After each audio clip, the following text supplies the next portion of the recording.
Welcome back everyone to the commonly used Excel charts and functions video series.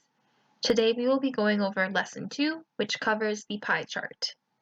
And just for a reminder, we suggest watching each video twice, just watching it through the first time, and then watching it the second time and following along at the same time. In lesson 1, before we could make any chart, we had to input some data. Just for a refresher, we're going to go through this process again, and that's why I have those same quarter and sales labels already typed out in my workbook. I can use the super useful Excel autofill feature to fill in the rest of my quarter labels. And then just like last video, I'm going to use the rand_between function to generate some random sales values. It prompts me to choose a bottom and a top number, and again, you guys can choose whichever two numbers you would like. In the previous video, we talked about whenever you use rand_between and press enter, the values change. This feature really isn't super useful when you're working and trying to make with graphs. So what we're going to do to prevent these numbers from changing is highlight them, right-click, press copy, right-click again, go to paste special, and then paste values. By doing this ensures that our numbers are going to stay the same, which is a lot more useful when we're going to be creating graphs. I'm going to highlight my data, press the $sign here in the middle, and then again get rid of those trailing zeros to reduce clutter. Now we have our data and we can make our pie chart. Last time when we were creating the charts, we just selected the data. This time I'm going to select the quarter and the sales labels as well as the data. I'm going to go to the Insert tab and go to the third option and select 2D pie. So now you can see Excel automatically put my sales label as the title of the graph. And that's what including the quarter and the sales and the highlighting does.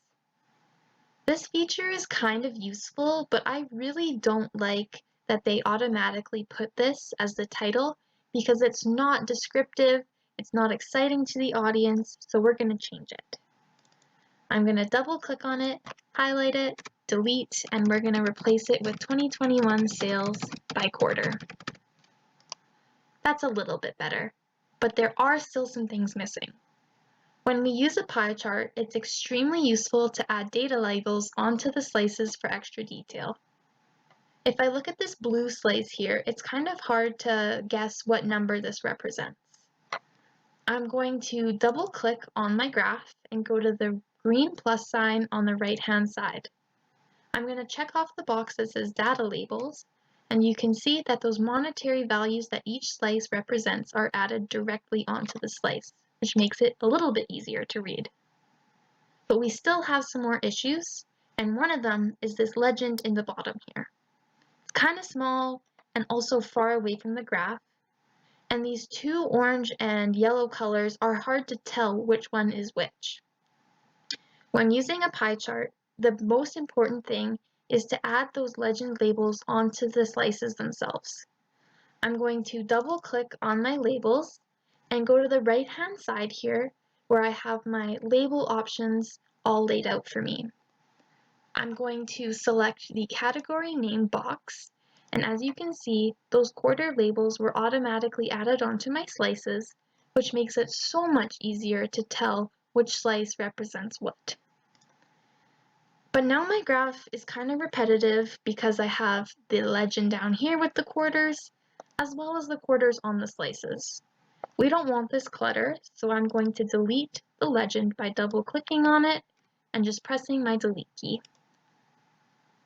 We can even change these monetary labels to percents.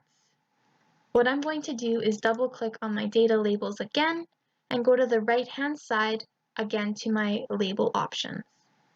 I'm going to uncheck the value button and this time check off the percentage. And you can see those monetary sales values are now changed to percentages. Now we fixed up this pie chart pretty nice, but there's one final issue. We have no idea what the total sales for the entire year would be. I can quickly use a function to sum all 4 quarters to find out what my yearly sales would be. Now this number, to add it onto my pie chart, I'm going to go to the Insert tab, go to the Text option on the right-hand side, and select Text Box. I'm going to add and draw a text box in the left-hand corner, and then write a total sales label to make sure my audience knows what I'm labeling. And then I'm just going to type that sum number that I calculated. And there we go, our pie chart is finished. Thank you so much for watching, and tune in next time where we will be talking more about the 3D pie chart.